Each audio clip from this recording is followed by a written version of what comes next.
जय हिंद दोस्तों। आज हम लोग इतिहास को पढ़ने वाले हैं। इतिहास में सबसे पहले हम लोग प्राचीन इतिहास को पढ़ेंगे, जो कि यह एसएससी एग्ज़ाम के लिए बहुत ही महत्वपूर्ण है।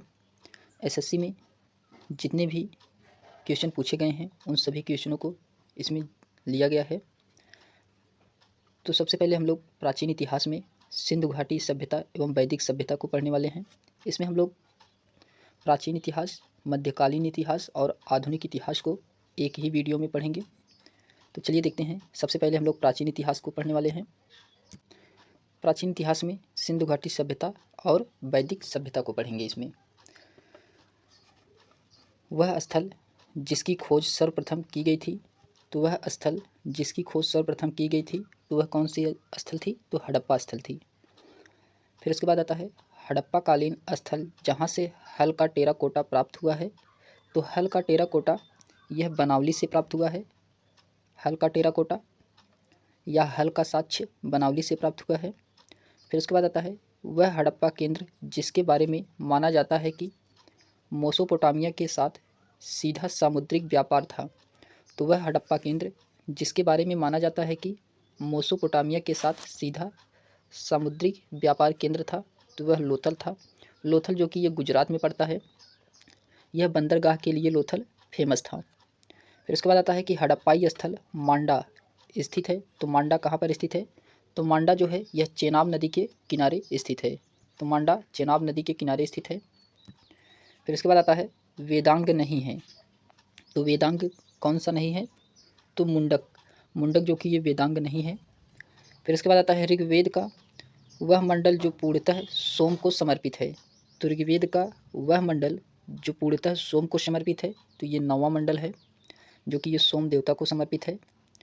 फिर इसके बाद आता है कि सिंधु घाटी सभ्यता का एक बंदरगाह शहर था। तो सिंधु घाटी सभ्यता का एक बंदरगाह शहर कौन सा था? तो लोथल था, जो कि लोथल ये गुजरात में पड़ता है। फिर इसके बाद आता है हड़प्पा सभ्यता का शहर नहीं था। तो हड़प्पा सभ्यता का शहर कौन सा नहीं था? तो मेहरगढ़ नहीं था। जो कि इसमें एसएससी के जितने भी एग्ज़ाम होते हैं उन सभी एग्ज़ामों में ये क्वेश्चन कहीं न कहीं पूछे गए हैं। फिर उसके बाद आता है कि भीमबेटका नामक विश्व धरोहर प्रसिद्ध है। तो किसके लिए? प्रागैतिहासिक शिलालेखों के लिए प्रसिद्ध है। तो भीमबेटका जो है प्रौद्योगिहासिक शिलालेखों के लिए प्रसिद्ध है। यह भीमबेटका मध्य प्रदेश में पड़ता है। फिर इसके बाद आता है कि एक नवपाषाण संस्कृति स्थल नहीं है। तो एक नवपाषाण संस्कृति स्थल नहीं है, तो ये कुंतासी जो कि नवपाषाण संस्कृति स्थल नहीं है। फिर उसके बाद आता है कि वैदिक काल के महत्वपूर्ण देवता हैं। तो वैदिक काल के महत्वपूर्ण देवता कौन से थे? तो अग्नि थे, इंद्र थे और सोम। ये 3 जो हैं वैदिक काल के महत्वपूर्ण देवता माने जाते थे। फिर उसके बाद आता है सिंधु घाटी सभ्यता की डांसिंग गर्ल की मूर्ति किस में ढाली गई थी? तो ये कांस्य में ढाली गई थी। तो कांस्य में जो कि डांसिंग गर्ल सिंधु घाटी सभ्यता की मूर्ति पाई गई है नृत्य करते हुए। फिर उसके बाद आता है कि हड़प्पा और मोहनजोदड़ो के प्राचीन शहर बसाए गए थे। तो हड़प्पा और मोहनजोदड़ो के प्राचीन शहर सिंधु नदी के किनारे बसाए गए थे। फिर उसके बाद आता है कि सिंधु घाटी सभ्यता के बारे में सत्य नहीं है। तो सिंधु घाटी सभ्यता के बारे में क्या सत्य नहीं है? तो पशु का मांस प्रमुख भोजन था। तो सिंधु घाटी सभ्यता के बारे में यह सत्य नहीं है कि जो पशु का मांस है वह उनका प्रमुख भोजन था, ये जो कि सत्य नहीं है। फिर इसके बाद आता है वह वेद जो मुख्य रूप से त्याग में कर्मकांड कार्य के साथ व्यवहार करता है। तो ये यजुर्वेद जो कि ये त्याग में कर्मकांड के कार्य के साथ व्यवहार करता है। तो इसमें यजुर्वेद में कर्मकांड कार्यों का वर्णन किया गया है। फिर इसके बाद आता है वह वेद जो संगीत वेद के रूप में जाना जाता है। तो वह कौन सा वेद है जो कि संगीत के रूप में जाना जाता है? तो वह सामवेद है। सामवेद को संगीत के रूप में जाना जाता है। फिर उसके बाद आता है कि प्राचीन शहर लोथल जो अब एक प्रमुख पुरातात्विक स्थल के रूप में प्रसिद्ध है। तो भारत में स्थित है। तो भारत में कहाँ पर स्थित है लोथल? ये गुजरात राज्य में स्थित है, जो कि लोथल बंदरगाह के लिए फेमस था। फिर उसके बाद आता है कि ऋग्वेद को कितने मंडलों या पुस्तकों में विभाजित किया गया है? तो 10। ऋग्वेद को कितने मंडलों या पुस्तकों में विभाजित किया गया है? तो 10 पुस्तकों या मंडलों में विभाजित किया गया है। फिर इसके बाद आता है प्रागैतिहासिक काल के पहले युग को कहा जाता है। तो प्रागैतिहासिक काल के पहले युग को पुरापाषाण काल कहा जाता है। फिर सिंधु घाटी 4 बड़ी प्राचीन शहर सभ्यताओं का गृह था। जो सिंधु घाटी थी यह 4 बड़ी प्राचीन शहरी सभ्यताओं का गृह था। उनमें से एक नहीं है तो ये रूस जो कि यहाँ पे सिंधु घाटी की 4 बड़ी प्राचीन शहरी सभ्यताओं में से नहीं था। फिर इसके बाद आता है कि सिंधु घाटी सभ्यता के 2 प्राचीन नगर हड़प्पा और कौन सी खुदाई करने पर सामने आए थे, तो हड़प्पा और मोहनजोदड़ो, जो कि ये सिंधु घाटी सभ्यता के 2 ये प्राचीन नगर थे। हड़प्पा और मोहनजोदड़ो खुदाई के समय ये बाहर आए थे। फिर इसके बाद आता है सूरकोटदा का पुरातात्विक स्थल है, तो ये गुजरात में है। सूरकोटदा का पुरातात्विक स्थल कहाँ पे है, तो गुजरात में है। फिर इसके बाद आता है कि पाकिस्तान का वह प्रांत जहाँ प्राचीन सभ्यता का स्थल मोहनजोदड़ो से स्थित है, तो ये सिंध है। पाकिस्तान का वह प्रांत जहाँ प्राचीन सभ्यता का स्थल मोहनजोदड़ो से स्थित है, तो ये सिंध है। फिर इसके बाद आता है वह स्थान जहाँ पर पुरातत्वविदों को 5 जंगली कुत्तों और 12 सिंहों के सींग के अवशेष प्राप्त हुए हैं, तो ये बुर्जहोम से प्राप्त हुआ है। तो बुर्जहोम से 5 जंगली कुत्तों का और 12 सिंह के सींग के अवशेष प्राप्त हुए हैं। फिर इसके बाद आता है वेदांत कहा जाता है, तो वेदांत जो है यह उपनिषद को कहा जाता है। वेदांत किसे कहा जाता है, उपनिषद को वेदांत कहा जाता है। फिर इसके बाद आता है कि नवपाषाण स्थल द ओजली हैंडिंग स्थित है, तो ये असम में स्थित है। तो नवपाषाण स्थल द ओजली हैंडिंग स्थित है, तो ये असम में स्थित है। फिर भारत में शुतुरमुर्ग पाए जाते थे, तो ये पुरापाषाण काल में ही भारत में शुतुरमुर्ग पाए जाते थे। शुतुरमुर्ग के अंडे के छिलके जो है वह प्राप्त हुए हैं। फिर उसके बाद आता है पुरातात्विक स्थल इनाम गांव स्थित है। इनाम गांव कहाँ पर स्थित है, तो ये महाराष्ट्र में है इनाम गांव। फिर पुरातात्विक स्थल कोल्डिवा स्थित है, तो कोल्डिवा कहाँ पर स्थित है, तो ये उत्तर प्रदेश में कोल्डिवा स्थित है। इनाम गांव महाराष्ट्र में और कोल्डिवा उत्तर प्रदेश में। फिर आता है सिंधु घाटी सभ्यता का सबसे पुरानी खोज माना जाता है, तो भीर डाँड़ा को जो कि सिंधु घाटी सभ्यता का पुरानी खोज माना जाता है। फिर ऋग्वेद काल में आर्यानी देवी हैं, तो आर्यानी देवी जो ये वन की देवी इनको कहा जाता था, आर्यानी को ये वन की देवी भी कहते थे। फिर उसके बाद आता है कि प्राचीन सभ्यताओं में सबसे बड़ी सभ्यता है, तो प्राचीन सभ्यताओं में सबसे बड़ी सभ्यता किसकी थी, तो ये सिंधु घाटी सभ्यता की। सिंधु घाटी सभ्यता की प्राचीन सभ्यताओं में सबसे बड़ी सभ्यता मानी जाती थी। फिर उसके बाद आता है बुर्जहोम नवपाषाण युगीन स्थल स्थित है, तो बुर्जहोम नवपाषाण युगीन स्थल स्थित है, तो ये जम्मू कश्मीर में स्थित है। फिर आता है हड़प्पा कालीन स्थल जहाँ से जुताई वाले क्षेत्र के साक्ष्य प्राप्त हुए हैं, तो ये कालीबंगा से प्राप्त हुआ है जुताई का क्षेत्र। फिर उसके बाद आता है हम लोग फिर उसके बाद पढ़ेंगे महाजनपदों का उदय एवं मगध का उत्कर्ष। तो महाजनपदों का उदय एवं मगध के उत्कर्ष से जितने भी क्वेश्चन एसएससी में अब तक पूछे गए हैं उन सभी क्वेश्चनों को देखने वाले हैं।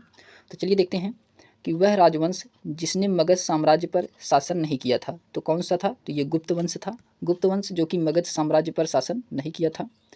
फिर उसके बाद आता है 16 महाजनपदों में से किसकी राजधानी तक्षशिला थी, तो ये गंधार की राजधानी जो है तक्षशिला थी। फिर उसके बाद आता है वह बौद्ध ग्रंथ जो 16 महाजनपदों का उल्लेख करता है, तो यह अंगुत्तर निकाय में 16 महाजनपदों का उल्लेख मिलता है। फिर उसके बाद आता है कि प्रारंभ में राजगाह जो आधुनिक के राजगीर का प्राकृतिक नाम है, जो मगध की राजधानी थी, तो ये बिहार में पड़ता है, बिहार में है। फिर उसके बाद आता है राजशाही राज्यों में से एक नहीं है जो कि 7वीं और 6ठी सदी के शुरू में ईसा पूर्व भारत में मौजूद हैं, तो ये कौन सा है, तो ये वैशाली है। फिर महिर भोज शासक थे, तो महिर भोज शासक थे किसके, तो प्रतिहार वंश के महिर भोज शासक थे। फिर आता है तक्षशिला की ओर बढ़ते हुए सिंधु नदी को पार करने के बाद 326 ईसा पूर्व में भारत पर आक्रमण किया था, तो किसने किया था, तो सिकंदर के द्वारा किया गया था 326 ईसा पूर्व भारत पर आक्रमण। फिर उसके बाद आता है कि प्राचीन काल में बौद्ध काल के दौरान कपिलवस्तु के शासक थे, तो कौन थे, शाक्य। प्राचीन काल में बौद्ध काल के दौरान कपिलवस्तु के शासक कौन थे, तो ये शाक्य थे। फिर 326 बीसी में सिकंदर और राजा पोरस के बीच युद्ध किस नदी के किनारे लड़ा गया था, तो ये झेलम नदी के किनारे लड़ा गया था। झेलम नदी के किनारे राजा पोरस और सिकंदर के बीच युद्ध लड़ा गया था। फिर आता है हरकन्या वंश। हरकन्या वंश का वह शासक जो अजातशत्रु का पुत्र था और जिसने पाटलिपुत्र नगर की नींव रखी, तो यह थी उदयन। ये हर्यक वंश होगा, हरकन्या वंश गलत लिखा है, हर्यक वंश होगा। फिर उसके बाद आता है महाजनपदों के राजाओं ने किले बनवाए क्योंकि वे सुरक्षा प्रदान करते थे। तो महाजनपदों के राजाओं ने किले बनवाए क्योंकि ये सुरक्षा प्रदान करते थे। फिर उसके बाद आता है प्रसिद्ध चिकित्सक जीवक की नियुक्ति की गई थी। तो ये बिंबिसार के दरबार में प्रसिद्ध चिकित्सक जीवक की नियुक्ति की गई थी। फिर 16 शक्तिशाली महाजनपद मौजूद थे। तो 16 शक्तिशाली महाजनपद मौजूद थे, ये जो कि प्राचीन भारत में 16 शक्तिशाली महाजनपद मौजूद थे। फिर उसके बाद आता है मगध एक शक्तिशाली महाजनपद होते हुए भी वैशाली, जो कि ये बिहार में अपनी राजधानी वज्जी सहित प्रशासन के एक अन्य स्वरूप के अधीन था, जो कहलाता था, क्या कहलाता था, तो यह गढ़ या संघ कहलाता था। फिर इसके बाद आता है बौद्ध एवं जैन धर्म, भागवत एवं शैव धर्म। तो बौद्ध एवं जैन धर्म से, भागवत एवं शैव धर्म से जितने भी एसएससी में क्वेश्चन पूछे गए हैं उन सभी क्वेश्चनों को देखते हैं। तो सबसे पहले जैन धर्म और बौद्ध धर्म के बारे में देखते हैं। तो प्रारंभिक भक्ति आंदोलन में से एक नयनारों के नेतृत्व में हुआ, जो के भक्त थे, डैश के भक्त थे, वे शिव के भक्त थे। जो नयनार थे वे शिव के भक्त थे। फिर उसके बाद आता है कि प्रथम जैन के पहले तीर्थंकर थे, तो कौन थे, ऋषभदेव। ऋषभदेव जो कि जैन धर्म के पहले तीर्थंकर थे। फिर बौद्ध धर्म के अधिकांश ग्रंथ में लिखे गए थे, तो क्या, पाली भाषा में लिखे गए थे। बौद्ध धर्म के अधिकांश ग्रंथ लिखे गए थे तो पाली भाषा में लिखा गया था। फिर इसके बाद आता है कि वह शासक जिसके शासनकाल के दौरान बौद्ध धर्म महायान और हीनयान में विभाजित हुआ था, तो वे कौन शासक थे, तो वे कनिष्क थे। फिर उसके बाद गौतम बुद्ध के जीवन की घटना जिससे स्तूप शब्द संबंधित है, तो ये कौन सा स्तूप शब्द संबंधित है, तो ये मृत्यु से। फिर इसके बाद आता है कि बुरी आत्माओं को भगाने के लिए बौद्ध द्वारा किया जाने वाला हिमाचल प्रदेश के नृत्य का एक रूप है, तो क्या है, तो छम है। छम जो कि ये बुरी आत्माओं को भगाने के लिए बौद्ध द्वारा किया जाने वाला हिमाचल प्रदेश का एक नृत्य रूप है, जो कि उसे क्या कहा जाता है, तो छम कहा जाता है। फिर उसके बाद आता है कि भगवान गौतम बुद्ध के जीवन काल के दौरान 7वीं और 6ठी शताब्दी ईसा पूर्व में कितनी महाशक्तियाँ यानी कि महाजनपद अस्तित्व में आई थी, तो ये 16 महाजनपद जो कि अस्तित्व में आई थी। फिर उसके बाद आता है लाइट ऑफ एशिया यानी कि एशिया की ज्योति पुंज के रूप में जाना जाता है, तो कौन जाना जाता है, तो भगवान गौतम बुद्ध जाने जाते हैं। तो भगवान गौतम बुद्ध को लाइट ऑफ एशिया या एशिया की ज्योति पुंज के रूप में जाना जाता है। फिर इसके बाद आता है जातक कथाएं किस संप्रदाय से जुड़ी हुई थी, तो जातक कथाएं जो है यह बौद्ध धर्म से जुड़ी हुई थी। फिर भगवान महावीर की शिक्षाओं के संकलन को कहा जाता है, तो आगम सूत्र। भगवान महावीर की शिक्षाओं को संकलन को कहा जाता है, तो आगम सूत्र कहा जाता है। फिर आता है 5वीं शताब्दी ईसा पूर्व में लिखा गया पाली कैनन मूल ग्रंथ है, तो ये बौद्ध धर्म का मूल ग्रंथ है। फिर आता है कि वह धार्मिक समुदाय जो व्यवहारिक जीवन में 10 सार्वभौमिक गुणों को पालन करके आत्मा शुद्ध और उत्थान के लिए प्रतिवर्ष प्यूरसर पर्व मानता था, तो ये जैन समुदाय मानता था। फिर उसके बाद आता है कि 12वीं सदी के कर्नाटक में वीर शैव अनुयायी थे, तो ये कौन से, बसवन्ना जो कि ये 12वीं सदी के कर्नाटक में वीर शैव के अनुयायी थे। फिर तीसरी बौद्ध संगीति आयोजित की गई थी, तो तीसरी बौद्ध संगीति कब आयोजित की गई थी, तो ये पाटलिपुत्र में आयोजित की गई थी तीसरी बौद्ध संगीति। फिर उसके बाद आता है चार महासत्य की अवधारणा, जो कि ये बौद्ध धर्म की है, 4 महासत्य की अवधारणा। फिर गौतम बुद्ध का जन्म हुआ था, तो लुम्बिनी में गौतम बुद्ध का जन्म हुआ था। फिर धार्मिक ग्रंथ त्रिपिटक संबंधित है, तो ये जैन धर्म से धार्मिक ग्रंथ त्रिपिटक संबंधित है। फिर वह राज्य जहाँ भगवान महावीर का जन्म हुआ था, तो ये बिहार में हुआ था भगवान महावीर का जन्म। फिर उसके बाद आता है कि वह धर्म जिसे भिक्षुओं के लिए चैत्य और विहारों का निर्माण किया गया था, तो ये बौद्ध धर्म किया गया था। वह धर्म जिसके भिक्षुओं के लिए चैत्य और विहारों का निर्माण किया गया था, तो ये बौद्ध धर्म था। फिर आता है कि बौद्ध भिक्षुओं के लिए निर्मित लोमा ऋषि गुफा स्थित है, तो ये बिहार में स्थित है लोमा ऋषि गुफा। फिर आता है मौर्य एवं मौर्योत्तर साम्राज्य।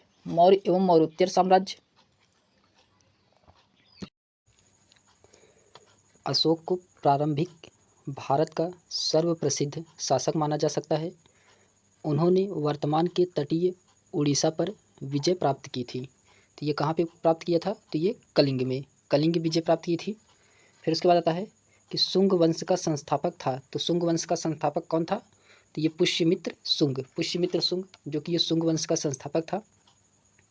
फिर उसके बाद आता है वह शासक जिसने सार्वजनिक स्थानों पर अपनी राजाज्ञाएँ स्थापित करवाई थी। तो ये अशोक का था, अशोक ने करवाया था। फिर उसके बाद आता है सारनाथ में पाए जाने वाले मौर्य स्तंभ शीर्ष को जाना जाता था। तो ये सिंह चतुर्मुख स्तंभ शीर्ष के नाम से जाना जाता है। तो सिंह चतुर्मुख स्तंभ शीर्ष के नाम से सारनाथ में पाए जाने वाले मौर्य स्तंभ शीर्ष को जाना जाता है। फिर उसके बाद आता है कि कलिंग के शासनकाल के दौरान वह स्थान जिसको चौथे बौद्ध परिषद के स्थल के लिए चुना गया था, तो ये कश्मीर था। तो चौथे बौद्ध परिषद के लिए कौन सा स्थल चुना गया था? तो कश्मीर था। फिर उसके बाद आता है सारनाथ में स्थित वह स्तूप का निर्माण जिसका महान सम्राट अशोक ने किया था। यह भारत में प्रसिद्ध प्रमुख बौद्ध रचनाओं में से एक है। तो कौन सा है? धम्मेक। फिर उसके बाद आता है बौद्ध स्मारक चौखंडी स्तूप भारत में स्थित है। तो ये उत्तर प्रदेश में स्थित है। फिर उसके बाद आता है कलिंग नरेश खारवेल का संबंध था। तो कलिंग नरेश खारवेल का संबंध किससे था? तो महामेघ वाहन वंश से था। तो महामेघ वाहन वंश से कलिंग नरेश खारवेल का संबंध था। फिर ग्रीक, जिसे हम लोग यूनानी भी कहते हैं ग्रीक को, ग्रीक लेखकों द्वारा अग्रमीज या डेंजरमीज कहा गया था। तो ये घनानंद को कहा गया था अग्रमीज, और जेंडरमीज जो कि ये घनानंद को उपाधि दिया गया था। फिर इसके बाद आता है नंद वंश का संस्थापक था। तो ये महापद्म नंद जो कि ये नंद वंश का संस्थापक था। फिर वह शासक जिसके दरबार में यूनानी राजदूत मेगास्थनीज था। तो यूनानी राजदूत मेगास्थनीज जो कि ये चंद्रगुप्त मौर्य के शासनकाल में था। फिर उसके बाद आता है अशोक द्वारा नियुक्त धार्मिक अधिकारी जाने जाते थे। तो किस लिए जाने जाते थे? तो ये धम्मा महामात्या नाम से, तो धम्मा महामात्या नाम से जाने जाते थे। फिर मौर्य साम्राज्य की राजधानी थी। तो मौर्य साम्राज्य की राजधानी क्या थी? तो ये पाटलिपुत्र जो कि मौर्य साम्राज्य की राजधानी थी। फिर आता है बोध गया में महाबोध मंदिर परिषद में पहला मंदिर बनवाया था। तो ये किसके द्वारा बनवाया गया था? तो ये अशोक के द्वारा बनवाया गया था। फिर आता है चंद्रगुप्त मौर्य ने मौर्य साम्राज्य की स्थापना की थी। तो चंद्रगुप्त मौर्य ने मौर्य साम्राज्य की स्थापना की थी। तो ये नंद को हरा करके चंद्रगुप्त मौर्य ने मौर्य साम्राज्य की स्थापना किया था। फिर उसके बाद आता है भारत में वैष्णववाद की वृद्धि का प्रमाण हेलियोडोरस स्तंभ स्थित है। तो ये कहाँ पर स्थित है? तो ये विदिशा शहर में स्थित है हेलियोडोरस स्तंभ। फिर उसके बाद आता है घनानंद को हराकर मौर्य साम्राज्य की स्थापना की थी। तो ये चंद्रगुप्त मौर्य के द्वारा किया गया था। फिर चंद्रगुप्त फर्स्ट के बाद राजा बनने वाले उनके पुत्र का नाम था तो समुद्रगुप्त। चंद्रगुप्त फर्स्ट के बाद राजा बनने वाले उनके पुत्र का नाम क्या था? तो समुद्रगुप्त नाम था। फिर भारत के पूरे उपमहाद्वीप पर मौर्य वंश का साम्राज्य विस्तार किया। तो ये किसके द्वारा किया गया था? तो ये चंद्रगुप्त के बेटे बिंदुसार के द्वारा किया गया था। फिर आता है अशोक के शिलालेखों में किस लिपि के सबसे अच्छे उदाहरण मिलते हैं? तो ये ब्राह्मणी लिपि के सबसे अच्छे उदाहरण मिलते हैं। फिर उसके बाद आता है कि वह शासक जिनका जोहीनजी खानाबदोश लोगों से निकट संबंध था। तो ये दीन नाग का। फिर उसके बाद आता है वह राजा जिसने ओडिशा में उदयगिरी की पहाड़ियों में हाथी गुम्फा शिलालेख का उत्कीर्ण करवाया था। तो ये खारवेल के द्वारा करवाया गया था। फिर उसके बाद आता है कि मौर्य प्रशासन के अंतर्गत सीता अध्यक्ष अधिकारी थे। तो सीता अध्यक्ष अधिकारी किसे कहा जाता था मौर्य प्रशासन में? तो ये कृषि को कहा जाता था। फिर आता है उड़ीसा में जौगौड़ में स्थित ऐतिहासिक स्थल है। तो उड़ीसा में जौगौड़ में स्थित ऐतिहासिक स्थल है। तो ये अशोक का शिलालेख अभिलेख स्थल है। तो अशोक का शिलालेख अभिलेख स्थल है। फिर उसके बाद आता है शैल कीर्ति स्तंभों को दर्शाते हैं। तो शैल कीर्ति स्तंभों को दर्शाते हैं। तो ये मौर्य स्तंभ को। फिर आता है अमरावती स्तूप भारत में स्थित है। तो अमरावती स्तूप भारत में स्थित है, तो ये आंध्र प्रदेश में स्थित है। फिर आता है चट्टानों को काटकर बनाई गई सबसे पुरानी बची हुई बराबर गुफाएं हैं, तो ये कहाँ पे हैं, तो मौर्य साम्राज्य काल की। तो चट्टानों को काटकर बनाई गई सबसे पुरानी बची हुई बराबर की गुफाएं हैं, तो ये मौर्य साम्राज्य काल की गुफाएं बनाई गई थी बराबर की। फिर सिकंदर ने भारत पर पहला आक्रमण किया था, तो ये 326 ईसा पूर्व में सिकंदर ने भारत पर पहला आक्रमण किया था। फिर उसके बाद आता है देवनाम प्रिय देवताओं का प्यारा के नाम से जाना जाता है, तो ये अशोक को जाना जाता है। देवनाम प्रिय देवताओं का प्यारा, जो कि ये अशोक का उपनाम है। फिर उसके बाद आता है गुप्त साम्राज्य और गुप्तोत्तर साम्राज्य। तो गुप्त साम्राज्य और गुप्तोत्तर साम्राज्य के बारे में हम लोग जानते हैं। इसमें दिया गया है कि प्रभावती गुप्ता आरंभिक भारत के सबसे महत्वपूर्ण शासक लगभग 375 से 415 ईसा पूर्व की पुत्री थी। तो ये किसकी थी, तो ये चंद्रगुप्त द्वितीय की। फिर उसके बाद आता है डैश ने राजा हानहोती से युद्ध किया था। तो किस राजा ने हानहोती से युद्ध किया था, जो चीन के हान राजवंश के राजा थे और द्वितीय प्रयास में उसे हराया था। तो ये कनिष्क के द्वारा किया गया था। फिर महाराजाधिराज की उपाधि लेने वाला प्रथम गुप्त शासक कौन था, तो ये चंद्रगुप्त प्रथम था। चंद्रगुप्त प्रथम महाराजाधिराज की उपाधि लेने वाला प्रथम शासक था। फिर उसके बाद आता है कि चालुक्य शासक पुलकेशिन की हर्षवर्धन पर विजय का वर्ष था, तो ये 618 ईस्वी चालुक्य शासक पुलकेशिन की हर्षवर्धन पर विजय था। फिर आता है गुप्त वंश का अंतिम शासक था, तो ये विष्णुगुप्त, जो कि ये गुप्त वंश का अंतिम शासक था। फिर आता है चीनी यात्री सुंग यून भारत आया था, तो ये 518 ईस्वी में चीनी यात्री सुंग यून भारत आया था। फिर वह राज्य जो चंद्रगुप्त प्रथम को लिच्छवियों से दहेज में मिला था, तो ये पाटलिपुत्र मिला था। तो वह राज्य जो चंद्रगुप्त प्रथम को लिच्छवियों से दहेज में मिला था, तो पाटलिपुत्र को। फिर किसके शासनकाल में चीनी यात्री ह्वेनसांग भारत आए थे, तो ये हर्षवर्धन के शासनकाल में चीनी यात्री ह्वेनसांग भारत आया था। फिर उसके बाद आता है नालंदा प्राचीन शिक्षण संस्थान था, तो नालंदा प्राचीन शिक्षण संस्थान था, तो ये बौद्ध धर्म का। फिर ऐतिहासिक नालंदा विश्वविद्यालय की स्थापना किया गया था, तो ऐतिहासिक नालंदा विश्वविद्यालय की स्थापना कुमारगुप्त के शासनकाल में किया गया था। फिर वह साम्राज्य जिसके शासनकाल को भारतीय सभ्यता का स्वर्ण युग कहा जाता है, तो ये गुप्त साम्राज्य में। फिर आता है तीसरी शताब्दी में वाकाटक वंश का संस्थापक था, तो तीसरी शताब्दी में वाकाटक वंश का संस्थापक कौन था, तो विंध्य शक्ति। फिर गुप्तकालीन शासक था, तो ये विक्रमादित्य, जो कि ये गुप्तकालीन शासक था। फिर आता है पिकाक टापू मंदिर को डैश के रूप में भी जाना जाता है, तो उमानंद मंदिर के नाम से जाना जाता है।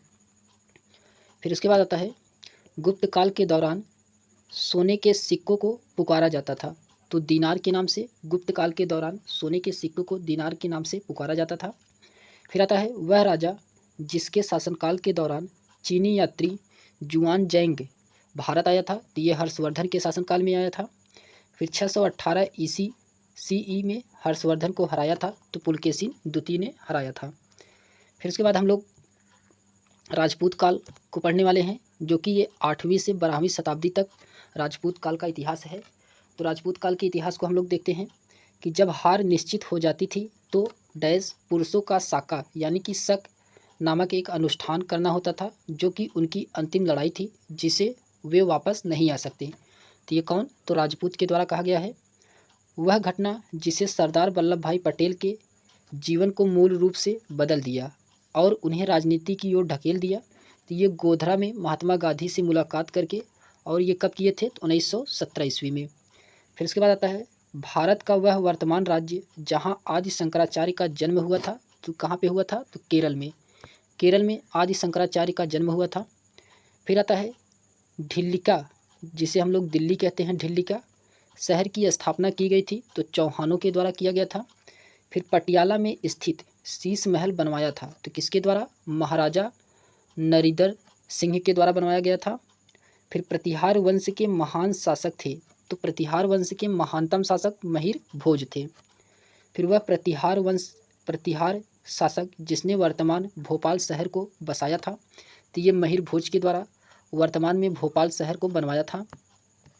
फिर उसके बाद हम लोग दक्षिण भारतीय राजवंश के बारे में पढ़ने वाले हैं। साउथ इंडियन डायनेस्टी, दक्षिण राजवंश के बारे में पढ़ने वाले हैं। तो ये इतिहास का जो कि प्राचीन इतिहास है, सभी प्रतियोगी परीक्षाओं के लिए बहुत ही महत्वपूर्ण है। अगर यह वीडियो आपको पसंद आई हो तो लाइक, शेयर एंड सब्सक्राइब अवश्य करें। तो चलिए देखते हैं, हम लोग दक्षिण भारत का राजवंश के बारे में जानते हैं। तो कृष्णदेव राय की कृतियों में से एक आमुक्तमाल्यदा लिखी गई थी। तो आमुक्तमाल्यदा जो है यह किस भाषा में लिखा गया था, तो ये तेलुगु भाषा में लिखा गया है। फिर आता है श्रीलंका पर विजय प्राप्त करने वाला चोल वंश का सबसे पहला राजा था, तो ये राजेंद्र फर्स्ट था। राजेंद्र फर्स्ट जो कि ये श्रीलंका पर विजय प्राप्त करने वाला चोल वंश का पहला शासक था। फिर आता है वह शासक जिसके लिए एका ब्राह्मण प्रयुक्त हुआ था, तो ये गौतमी पुत्र सतकर्णी एका ब्राह्मण प्रयुक्त हुआ था।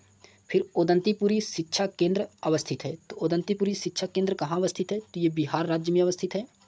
फिर उसके बाद आता है चालुक्य वंश का संस्थापक था। तो चालुक्य वंश का संस्थापक पुलकेशिन प्रथम जो कि ये चालुक्य वंश का संस्थापक था। फिर आता है बादामी, चालुक्यों के बादामी जाने से पहले उनकी राजधानी थी, तो क्या थी, तो ऐहोल थी। तो बादामी, चालुक्यों के बादामी जाने से पहले उनकी राजधानी ऐहोल थी। फिर आता है गंगौड चोल, गंगौड चोल या गंगा नदी के विजेता की उपाधि प्राप्त की थी। तो ये किसके द्वारा प्राप्त किया गया था, तो ये राजेंद्र चोल प्रथम के द्वारा प्राप्त किया गया था। फिर उसके बाद आता है भारत के उत्तर पूर्वी भाग में त्रिपुरा की पूर्व रियासत पर शासन था, तो ये मणिक्यांश वंश का शासक था, मणिक्यांश वंश का शासक था उत्तर पूर्वी भाग में। फिर उसके बाद आता है तंजौर में बृहदेश्वर मंदिर किस धर्म संप्रदाय से संबंधित था, तो ये नैनार से था, नैनार से था बृहदेश्वर मंदिर। फिर उसके बाद आता है कैलाश पर्वत को हिलाते हुए रावण नामक लोकप्रिय चित्रण चरित्र किया गया है, तो ये एलोरा गुफा में किया गया है। फिर पल्लव राजवंश की राजधानी थी, तो पल्लव राजवंश की राजधानी कांचीपुरम थी, तो पल्लव राजवंश की राजधानी कांचीपुरम थी। फिर उसके बाद आता है चोल साम्राज्य के संस्थापक जिसने तंजौर पर कब्जा किया और जिसके बाद आदित्य फर्स्ट राजा बना, तो ये विजयालय का बना था। फिर इसके बाद आता है कर्नाटक के राष्ट्रकूट वंश का पहला और सबसे महत्वपूर्ण राजा जिसने बादामी के चालुक्यों को हराया था, ये दंती दुर्ग था। फिर आता है दक्षिण के चोल शासकों के प्रभाव का काल था, तो ये 9वीं शताब्दी ईस्वी सन में हुआ था। फिर आता है तमिल भाषा के एक प्रसिद्ध प्राचीन व्याकरण थे, तो ये तोक्कापियर जो कि ये तमिल भाषा के एक प्रसिद्ध व्याकरण थे। फिर उसके बाद आता है शाही चोलाओं के अधीन राजस्व प्रशासन के संबंध में सालाभोग शब्द का अर्थ था, तो ये क्या था, तो विद्यालय की रखरखाव के लिए दान की गई भूमि। फिर उसके बाद आता है तमिल साप्ताहिक पत्रिका कुंडी अरसू आरंभ की गई थी, तो ये पेरियार ईस्वी रामासामी में किया गया था। तमिल साप्ताहिक पत्रिका जो कि कुंडी अरसू आरंभ किया गया था, तो ये पेरियार ईस्वी में रामासामी में किया था। तो चोल राजवंश में किसानों की बस्तियों को के रूप में जाना जाता था, तो उर के रूप में जाना जाता था। फिर 14वीं शताब्दी की शुरुआत में चोल साम्राज्य पर हमला किया गया था, तो ये मलिक काफूर ने किया था चोल साम्राज्य पर हमला।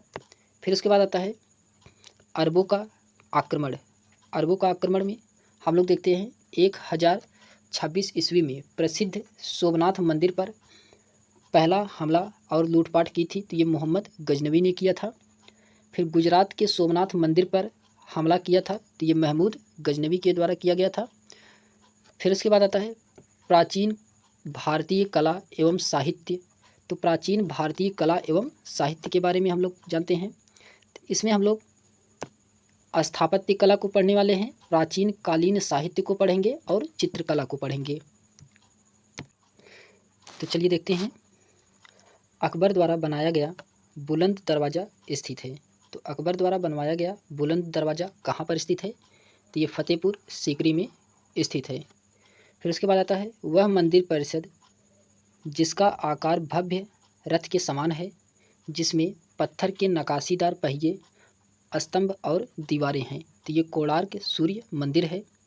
फिर उसके बाद आता है कि वह राजवंश जिसने खजुराहो मंदिर का निर्माण करवाया था, तो ये चंदेल राजवंश थे जिसने खजुराहो मंदिर का निर्माण करवाया था। चंदेल राजा संबंधित हैं, तो खजुराहो मंदिर से संबंधित है चंदेल राजा। फिर उसके बाद आता है राज तरंगड़ी पुस्तक के लेखक हैं, तो राज तरंगड़ी पुस्तक के लेखक कौन हैं, तो कल्हड़ हैं। विक्रमशिला विश्वविद्यालय की स्थापना की गई थी, तो विक्रमशिला विश्वविद्यालय की स्थापना राजा धर्मपाल के द्वारा किया गया था। फिर आता है लोकप्रिय बाग गुफा चित्रकारी पाई जाती है, तो ये मध्य प्रदेश राज्य में पाई जाती है। फिर आता है खजुराहो मंदिर स्थित है, तो खजुराहो मंदिर कहाँ पर स्थित है, तो ये मध्य प्रदेश में स्थित है खजुराहो मंदिर। फिर उसके बाद आता है 3री शताब्दी ईसा पूर्व और 12वीं शताब्दी ईसा पूर्व के बीच की अवधि से संबंधित वह स्थान जो बौद्ध कला और वास्तुकला के उत्कृष्ट नमूने के लिए प्रसिद्ध हैं, तो ये सांची का स्तूप। फिर उसके बाद आता है खजुराहो में अपनी धार्मिक राजधानी स्थापित की थी, तो ये चंदेल शासकों ने किया था। फिर वह विरासत स्थल जो वास्तुकला की बेहतरीन द्रविड़ शैली को दर्शाता है, तो ये हम्पी दर्शाता है। फिर उसके बाद आता है कि नटराज की कांस्य प्रतिमा निर्मित की गई थी, तो ये चोल शासक के दौरान किया गया था। तो नटराज की कांस्य प्रतिमा निर्मित की गई थी, तो चोल शासक के दौरान किया गया था। फिर मंदिर की वास्तुकला के संदर्भ में मंदिर का सबसे महत्वपूर्ण हिस्सा होता है तो गर्भगृह होता है। फिर भक्ति संत अंडाल संबंधित थे, तो ये वैष्णव संप्रदाय से अंडाल संबंधित थे। फिर आता है गंधार कला की शैली स्कूल ऑफ आर्ट विकसित हुई थी, तो ये कुषाण राजवंश के तहत विकसित किया गया था। फिर उसके बाद आता है कि उत्तर भारत में प्रचलित मंदिर वास्तुकला की शैली है, तो उत्तर भारत में प्रचलित वास्तुकला की शैली है, तो ये नागर है, नागर शैली में। फिर उसके बाद मेघदूतम के लेखक थे, तो मेघदूतम के लेखक कौन हैं, तो कालिदास मेघदूतम के लेखक हैं। फिर आता है कन्नड़ और तेलुगु की लिपि के तौर पर विकसित हुई, तो ये कदम्ब जो कि ये कन्नड़ और तेलुगु की लिपि के तौर पर विकसित हुई थी। फिर तीन विभिन्न कालों अर्थात मौर्य काल, गुप्त काल और मुगल काल के शिलालेखों से युक्त एक स्तंभ स्थित है, तो ये इलाहाबाद प्रयागराज में स्थित है। फिर उसके बाद आता है कि दक्षिण भारत का ज्ञान सरस्वती मंदिर स्थित है, तो ये बसर में स्थित है। तो दक्षिण भारत का ज्ञान सरस्वती मंदिर स्थित है, तो ये बसर में स्थित है। फिर आता है राजवाड़ा महल जिसे सांस्कृतिक धरोहर परियोजना भी कहा जाता है, तो राजवाड़ा महल स्थित है, तो ये इंदौर में स्थित है। फिर उसके बाद आता है कि वह मंदिर जो राष्ट्रकूट राजवंश द्वारा बनवाया गया था, तो ये कैलाश मंदिर जो कि राष्ट्रकूट राजवंश के द्वारा बनवाया गया था। फिर आता है अमुक्त माल्यदा का लेखन किया था, तो ये कृष्णदेव राय के द्वारा किया गया था अमुक्त माल्यदा का लेखन। फिर उसके बाद आता है प्राचीन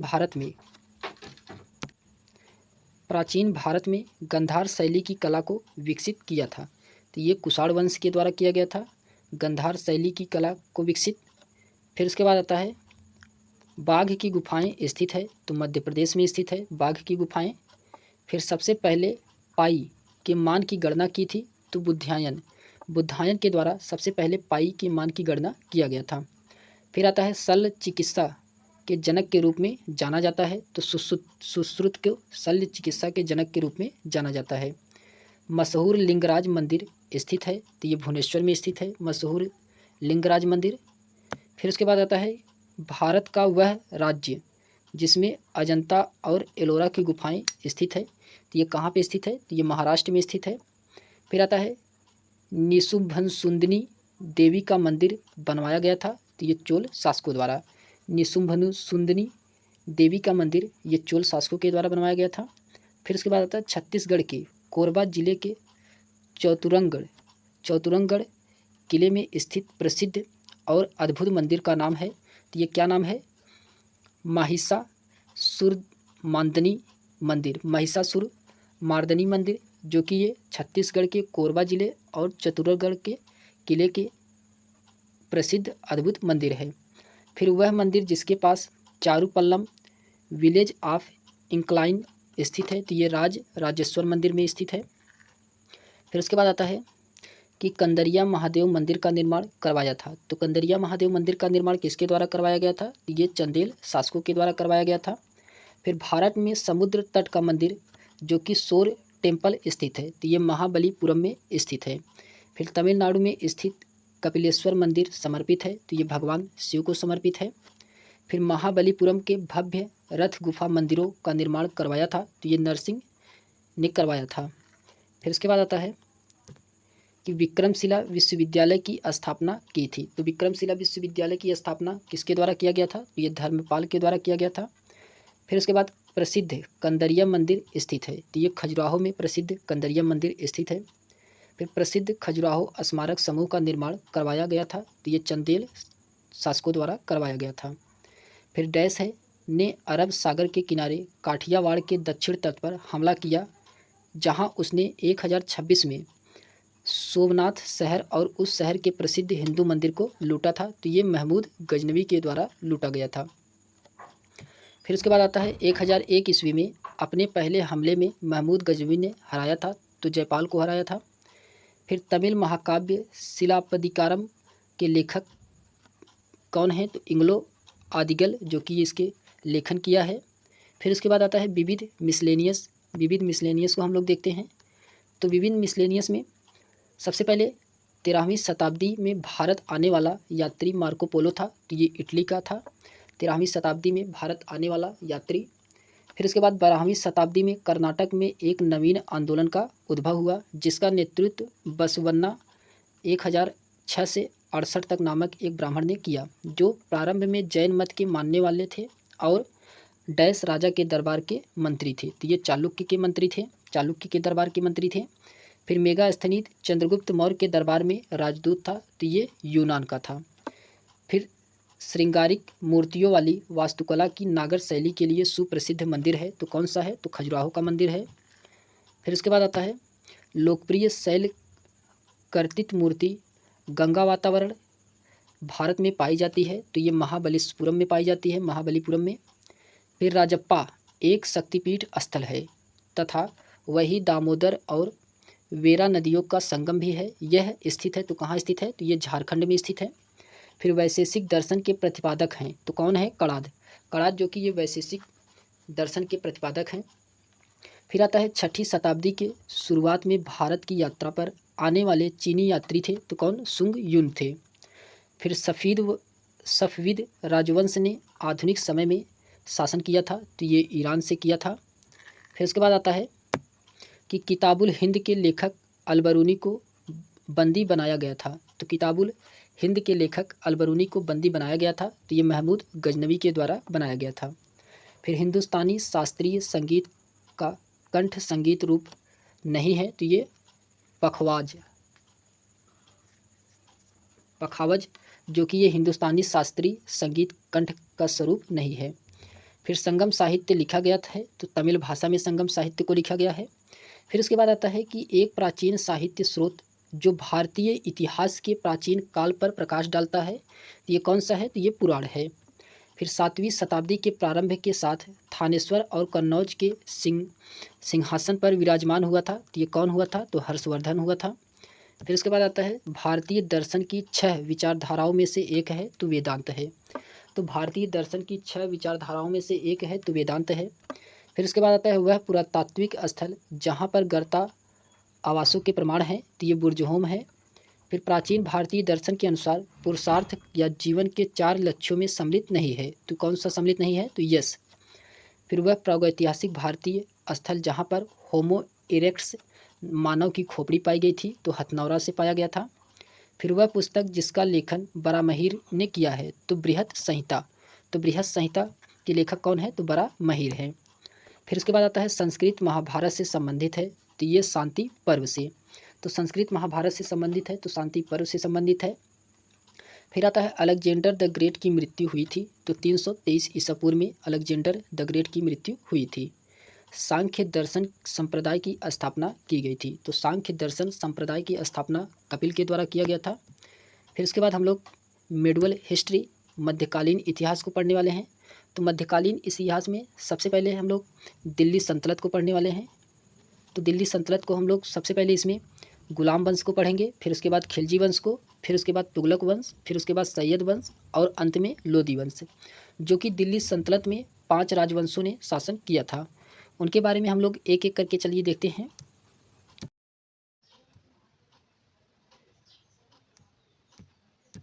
तो इसमें सबसे पहले है लगभग 712 ईस्वी में सिंध पर विजय प्राप्ति की थी। तो किसके द्वारा किया गया था? तो अरबों ने किया था। फिर इसके बाद आता है चंदावर के युद्ध में मोहम्मद गोरी द्वारा पराजित किया गया था। तो ये जयचंद पराजित किया गया था चंदावर के युद्ध में मोहम्मद गोरी के द्वारा। फिर इब्न बतूता कहाँ का निवासी था? जिसने 14वीं शताब्दी में अपनी भारत यात्रा के बारे में लिखा था। इब्न बतूता ये मोरक्को का निवासी था। फिर तैमूर लंग ने भारत पर आक्रमण किया था। तो तैमूर लंग के द्वारा भारत पर आक्रमण 1398 ईस्वी में किया गया था। फिर उसके बाद आता है कि किसके शासनकाल में चंगेज खां के अधीन मंगोलों ने भारत पर आक्रमण किया था? ये इल्तुतमिश के शासनकाल में। तो इल्तुतमिश के शासनकाल में चंगेज खान के अधीन मंगोलों ने आक्रमण किया था। फिर उसके बाद आता है मध्यकालीन भारतीय शासकों में अपनी पहली बाजार नियंत्रण नीति के लिए जाना जाता है। तो बाजार नियंत्रण नीति के लिए अलाउद्दीन खिलजी को जाना जाता है। फिर उसके बाद आता है शेख ख्वाजा कुतुबुद्दीन बख्तियार काकी की दरगाह स्थित है। तो शेख ख्वाजा कुतुबुद्दीन बख्तियार की काकी का जो दरगाह स्थित है वह नई दिल्ली में स्थित है। फिर उसके बाद आता है जियाउद्दीन बर्नी लेखक थे। तो जियाउद्दीन बर्नी यह तारीख़ फिरोज शाही के लेखक थे। फिर आता है वह भारतीय शासक जिसने इब्न बतूता को काजी या दिल्ली का न्यायाधीश नियुक्त किया था। ये मोहम्मद बिन तुगलक के द्वारा किया गया था। फिर उसके बाद आता है कि इल्तुतमिश के शासनकाल में सल्तनत राजधानी थी। तो इल्तुतमिश के शासनकाल में सल्तनत की राजधानी कहाँ पर थी? तो ये दिल्ली में थी। फिर दिल्ली सल्तनत का वह सुल्तान जिसने अपनी राजधानी दिल्ली से आगरा हस्तांतरित किया था। तो ये सिकंदर लोदी के द्वारा किया गया था। फिर आता है भारत के इतिहास में दिल्ली सल्तनत काल के नाम से किस समय अवधि को जाना जाता है? तो यह 1206 ईस्वी और 1526 ईस्वी के नाम से जाना जाता है। फिर उसके बाद भारत पर शासन करने वाला पहला मुस्लिम राजवंश था। तो भारत पर शासन करने वाला पहला मुस्लिम राजवंश ये गुलाम राजवंश था। फिर उसके बाद आता है पहला मुस्लिम शासक जिसका साम्राज्य भारत के सुदूर दक्षिण सहित लगभग संपूर्ण भाग में फैला था। तो ये अलाउद्दीन खिलजी का। फिर उसके बाद आता है कि मोहम्मद गोरी का वह गुलाम जो अपने स्वामी की मृत्यु के बाद शासक बना और उसने गुलाम वंश की स्थापना की। तो ये कौन था? तो ये कुतुबुद्दीन ऐबक था। कुतुबुद्दीन ऐबक जो है अपने शासक मोहम्मद गोरी की मृत्यु के बाद वह गुलाम वंश का शासक बना था। फिर उसके बाद आता है अलाउद्दीन खिलजी के शासनकाल में राज्यपाल था। तो अलाउद्दीन खिलजी के शासनकाल में राज्यपाल कौन था? तो गियासुद्दीन तुगलक। गियासुद्दीन तुगलक जो कि ये अलाउद्दीन खिलजी के शासन में राज्यपाल था। फिर तैमूर द्वारा 1398 ईस्वी में किए गए आक्रमण को देखा था। तो ये तुगलक साम्राज्य के अंत के रूप में। फिर सैयद राजवंश की स्थापना की थी। तो ये खिज्र खान के द्वारा सैयद राजवंश की स्थापना किया गया था। फिर उसके बाद आता है दिल्ली के सिंहासन पर बैठने वाली पहली और एकमात्र मुस्लिम शासिका थी तो रजिया बेगम। रजिया बेगम या रजिया सुल्तान जो कि ये दिल्ली सल्तनत पर बैठने वाली मात्र एक मुस्लिम महिला थी।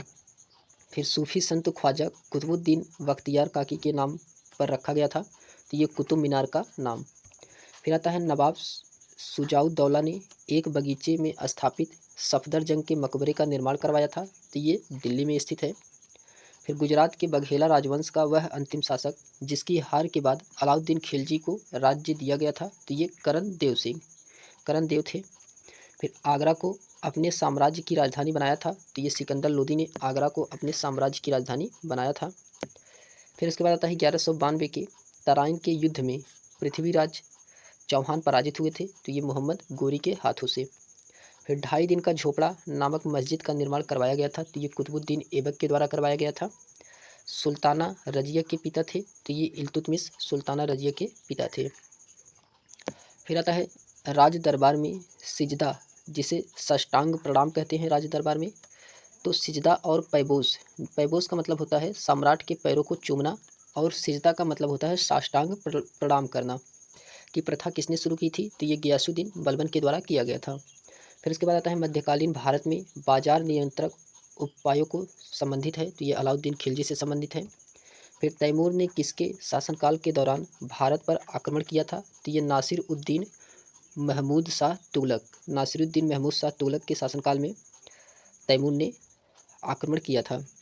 फिर अमरोहा के युद्ध 1305 में दिल्ली सल्तनत को किसके ऊपर विजय प्राप्त की थी, तो ये मंगोल सेना के ऊपर। फिर उसके बाद आता है खटोली के युद्ध 1517 में मेवाड़ के राणा सांगा ने दिल्ली के सुल्तान लोदी को पराजित और उसे बंदी बनाया और फिरौती लेने के बाद उसे छोड़ दिया, तो ये कौन थे, तो इब्राहिम लोदी थे।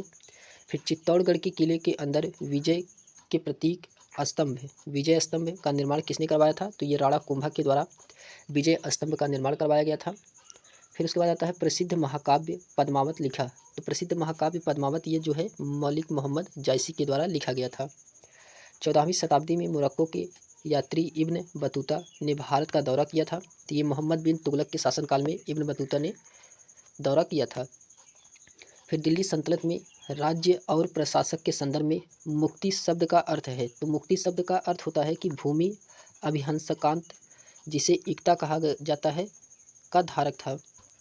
फिर इसके बाद भारत का तोता के नाम से जाना जाता है, तो अमीर खुसरो को भारत का तोता या तोतिए हिंद के नाम से भी जाना जाता है। मोहम्मद गोरी और पृथ्वीराज चौहान के बीच लड़ाई हुई थी, तो ये तराइन की लड़ाई हुई थी। फिर कुतुबुद्दीन ऐबक द्वारा स्थापित किया गया था, तो ये गुलाम वंश जो कि कुतुबुद्दीन ऐबक के द्वारा स्थापित किया गया था। फिर आता है दिल्ली के सुल्तानों में से अपने जन्म को महान बताने के लिए स्वयं को प्राचीन नायक अफराबिया का वंशज बताया, तो ये बलबन ने बताया था। फिर 1000 ईस्वी में अपने पहले हमले में महमूद गजनवी हार गए थे, जो कि ये भारतीय शासक जयपाल से हारे थे। फिर इसके बाद आता है इल्तुतमिश के शासनकाल के दौरान विशेष गुलामों को सैन्य सेवा के लिए खरीदा जाता था, जिन्हें जाना जाता था, तो ये बंदगान ए नाम से, बंदगान के नाम से भी जाना जाता था, जिसे बंदगान ए दीवान भी कहा जाता था। फिर इसके बाद आता है कि सिकंदर लोदी के शासनकाल में बनी थी, तो सिकंदर लोदी के शासनकाल में मोठ की मस्जिद बनी थी। भारत में स्थापित राजवंशों का सही क्रम क्या है, तो सबसे पहले खिलजी, फिर तुगलक, सैयद और चोल लोदी। भारत में स्थापित राजवंशों का सही क्रम खिलजी, तुगलक, सैयद और लोदी। फिर उसके बाद आगरा का किला बनवाया था, तो ये मुगल सम्राट ने आगरा का किला बनवाया था।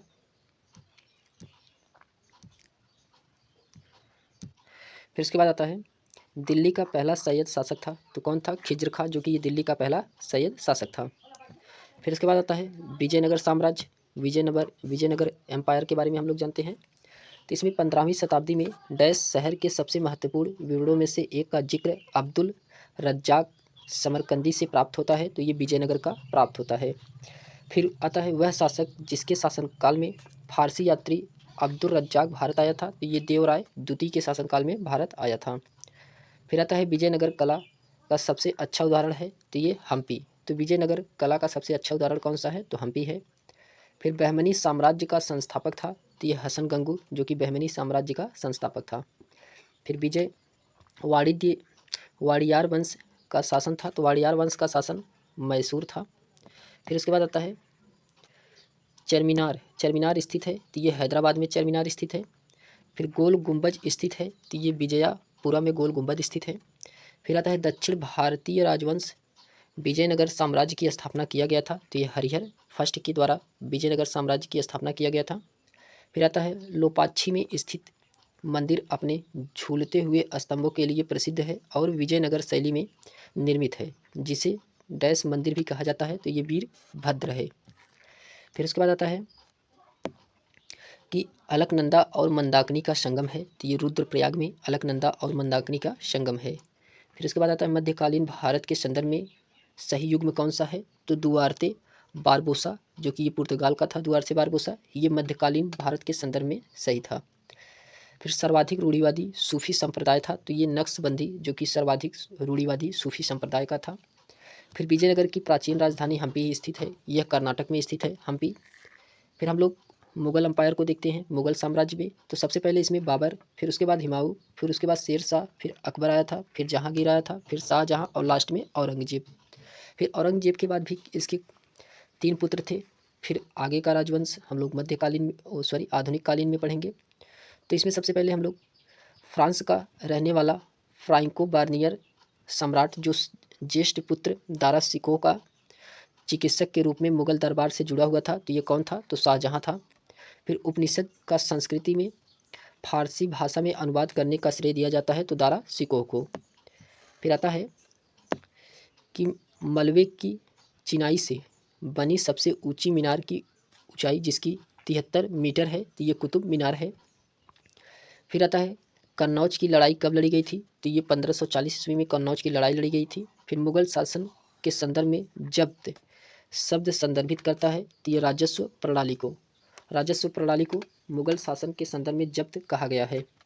फिर भारत के मध्यकालीन युगीन के विद्वान अब्दुल फजल दरबारी, तो अब्दुल फजल दरबारी ये अकबर के थे।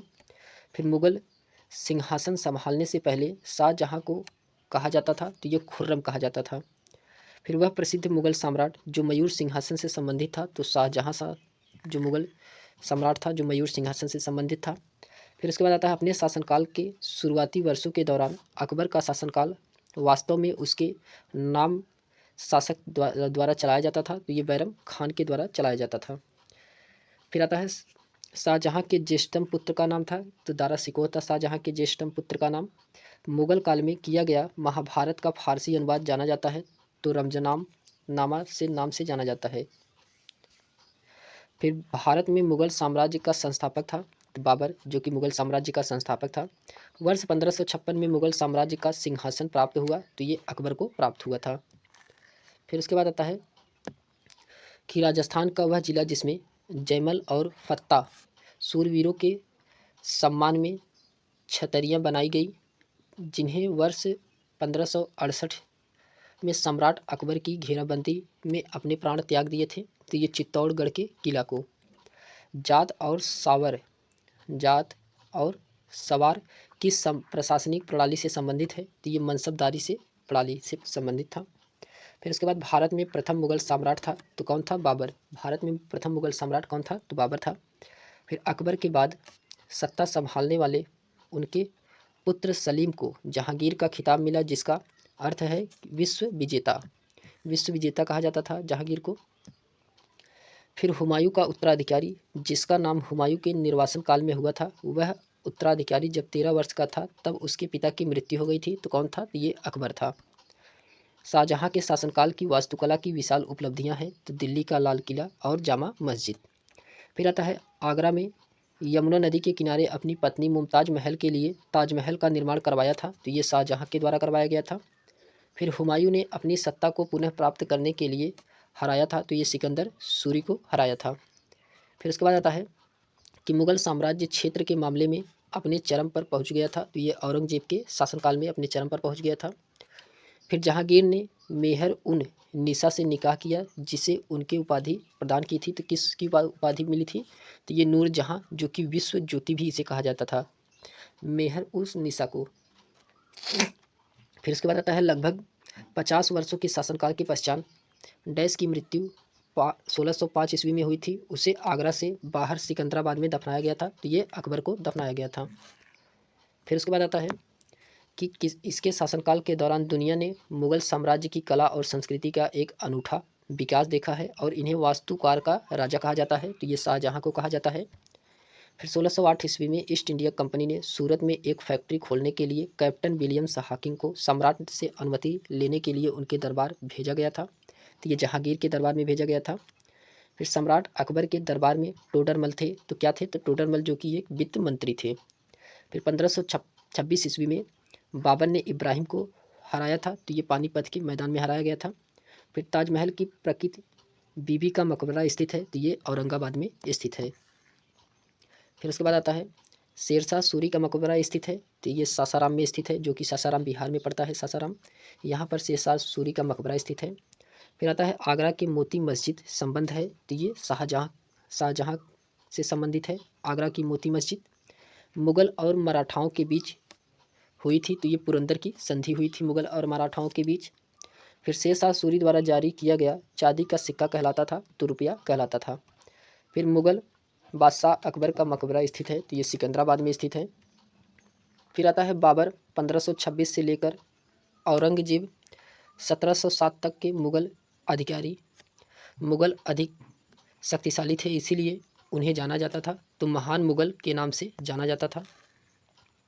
फिर उसके बाद आता है पहला मुग़ल सम्राट बाबर भारत आया था, तो ये फरगना से भारत आया था। फिर बादशाह अकबर ने बुलंद दरवाज़ा बनवाया था, तो ये 1601 ईस्वी में बुलंद दरवाज़ा बनवाया था।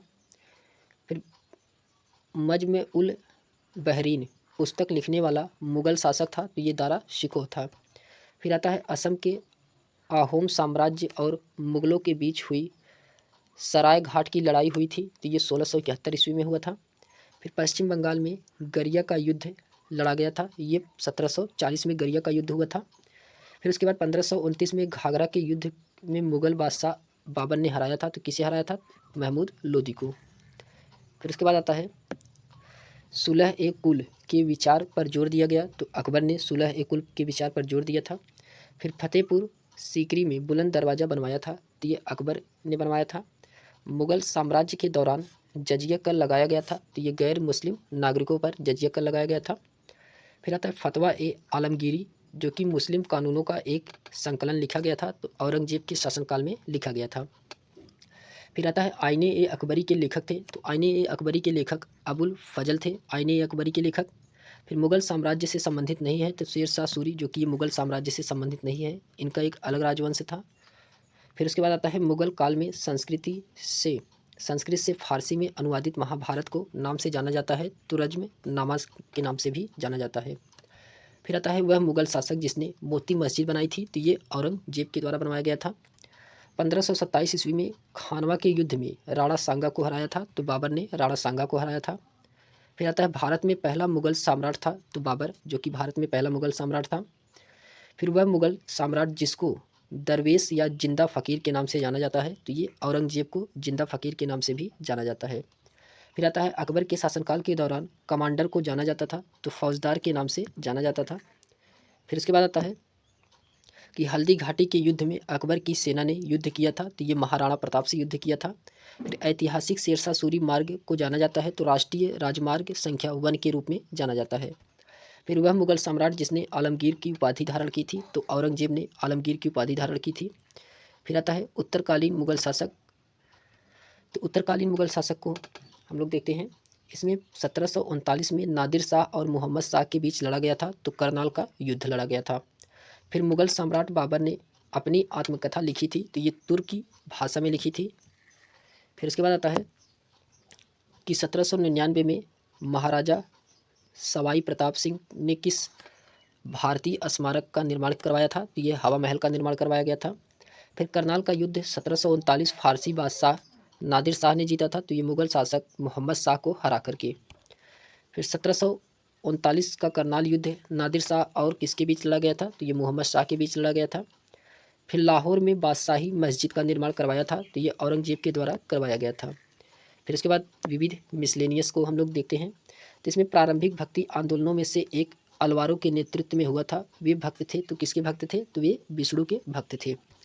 फिर त्रिमूर्तियों में सृष्टिकर्ता देवता होने के बाद भी आजकल वह देवता जिसकी पूजा बहुत कम की जाती है, तो ये ब्रह्मा की पूजा। फिर असम में पोवा मक्का मकबरा है, तो ये पीर गयासुद्दीन औलिया का मकबरा है। फिर 10वीं और 11वीं शताब्दी में भारत आने वाला यात्री अलबरूनी था, तो ये उज्बेकिस्तान का था अलबरूनी। फिर पृथ्वीराज चौहान के दरबारी कवि कौन थे, तो चंद्रबरदाई, जो कि पृथ्वीराज के दरबारी कवि थे। फिर उसके बाद आता है मध्यकालीन भारतीय इतिहास के संदर्भ में वह भौगोलिक क्षेत्र बेल्ट जिसको तुरन के रूप में दर्शाया गया था, तो ये मध्य एशिया को दर्शाया गया था। फिर उसके बाद आता है वह चीनी यात्री जो बौद्ध ग्रंथों की तलाश में भारत आया था, तो वेनसांग, ये बौद्ध ग्रंथों की तलाश में भारत आया था। भगवान राम पर केंद्रित भक्ति आंदोलन के अग्रदूत थे, तो रामानंद, जो कि ये भगवान राम के केंद्रित में आंदोलन के अग्रदूत थे। फिर राम पंथ के अग्रणी ज्योति स्तंभ संत कवि जिन्हें रामचरितमानस नामक कविता लिखी थी, ये तुलसीदास के द्वारा लिखा गया था। तुकारोई की लड़ाई लड़ी गई थी, तो तुकारोई की लड़ाई लड़ी गई थी, ये 1575 ईस्वी में। फिर उसके बाद आता है आर्किटेक्चर की जड़ें की तकनीकी पिएटा ड्यूरा पाई जाती है तो ये ताजमहल में पाई जाती है। गोलकुंडा किले का निर्माण 13वीं शताब्दी में किया गया था तो ये काकतीय राजवंश के द्वारा किया गया था। फिर वह स्मारक जो बादशाह औरंगजेब के बेटे आजम शाह द्वारा बनाया गया था तो ये बीबी का मकबरा जो आजम शाह के द्वारा बनवाया गया था।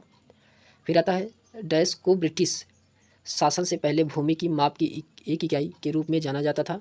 तो बंगाल में भूमि का आकार विविध था। अंग्रेजों ने इसे एकड़ के लगभग 1/3 के रूप में मानकृत किया था तो ये बीघा को मानकृत किया था। फिर गोल गुंबज भारत में स्थित है, कहाँ पर स्थित है तो ये कर्नाटक में गोल गुंबज स्थित है। फिर इसके बाद आता है 15वीं शताब्दी के दौरान असम में वैष्णव संप्रदाय के मुख्य समर्थक में से एक था तो ये कौन था, शंकरदेव थे। चार मीनार बनवाई थी तो चार मीनार बनवाई दी गई थी तो ये कुली कुतुब शाह के द्वारा बनवाया गया था।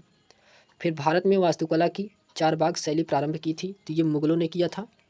फिर जयपुर में स्थित हवा महल का निर्माण करवाया था तो ये सवाई प्रताप सिंह के द्वारा करवाया गया था। हौज सुल्तानी है तो हौज सुल्तानी एक बड़ा जलाशय है तो हौज सुल्तानी क्या है तो एक बड़ा जलाशय है। फिर उसके बाद आता है इतिहास लेखक मिनहाज सिराज ने जिस क्षेत्र के लिए हिंदुस्तान शब्द का इस्तेमाल किया था तो ये कौन सा क्षेत्र था तो ये पंजाब था, हरियाणा था और गंगा यमुना के बीच की भूमि थी। फिर उसके बाद आता है स्मारक स्थान का सही जोड़ा क्या था तो गोलकुंडा, हैदराबाद में है गोलकुंडा। फिर उसके बाद आता है कि अकबरनामा और आईने ए अकबरी लिखी थी तो ये अबुल फजल के द्वारा लिखा गया था, अकबरनामा और आईने ए अकबरी। फिर कैप्टन हॉकिंस और सर थॉमस रो भारत का दौरा किया था तो ये जहांगीर के शासनकाल में किया था। फिर इसके बाद आता है गुजरात के उस आखिरी हिंदू राजवंश का नाम जिसका शासन 1244 से 1304 ईस्वी तक चला था तो ये कौन सा शासक था तो ये बघाट शासक था। फिर इसके बाद आता है शिवाजी पर पेशवाओं की विजय के बाद मराठा साम्राज्य की राजधानी बन गई थी तो पूना बन गया था। फिर प्रतापगढ़ की लड़ाई में छत्रपति शिवाजी मारा गया था तो अफजल खां को। फिर उसके बाद पाकिस्तान का वह शहर जिसको मुगलों का बगीचा या बगीचों का शहर कहा जाता है तो लाहौर को कहा जाता है। फिर उसके बाद आता है वह ग्रंथ जो कश्मीर के राजाओं का विस्तृत विवरण देता है तो ये राज तरंगड़ी जो कि इसमें कश्मीर के इतिहास का वर्णन किया गया है। वैष्णो देवी मंदिर स्थित है तो ये जम्मू कश्मीर में स्थित है वैष्णो देवी मंदिर। फिर इसके बाद हम लोग आधुनिक इतिहास मॉडर्न हिस्ट्री को हम लोग नेक्स्ट वीडियो में देखेंगे। तो अगर ये वीडियो आपको पसंद आई हो तो इसे लाइक शेयर एंड सब्सक्राइब जरूर करें। तो आज के लिए बस इतना ही, धन्यवाद।